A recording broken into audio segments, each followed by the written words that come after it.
de multiplicación, pero sin usar la división. Bien, tenemos por ejemplo esta ecuación, es 8 multiplicado por un número que desconocemos, nos da igual a 32. En este caso podemos utilizar también la historia del mago.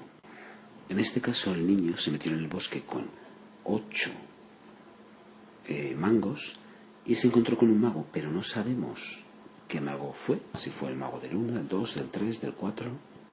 Pues como hacíamos con el mago, primero vamos a dibujar los mangos. Aquí tenemos el número 8, pues 8 mangos. 1, 2, 3, 4, 5, 6, 7 y 8. Yo les pido a los estudiantes que además hagan una especie como de líneas para que luego no nos equivoquemos cuando vayamos poniendo nuestros mangos. Pues bien, tenemos 8 mangos y tenemos que llegar al número 32. Pues bien, hemos puesto los 8 mangos.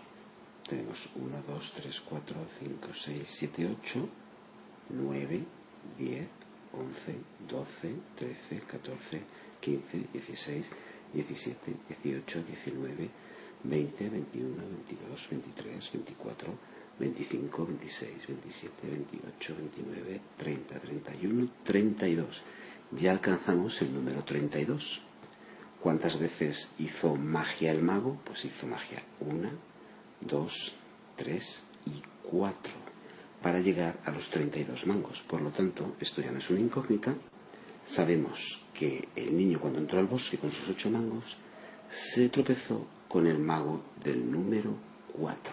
Por lo tanto, hemos despejado la incógnita. Es el 4. 8 por 4 es igual a 32. Lo hemos realizado sin necesidad de hacer división, que sería la forma alternativa, es decir, sería agarrar el 8 y dividirlo entre 32 y nos daría 4. Pero bueno, si el estudiante no sabe dividir, puede utilizar este método, con números pequeñitos, claro.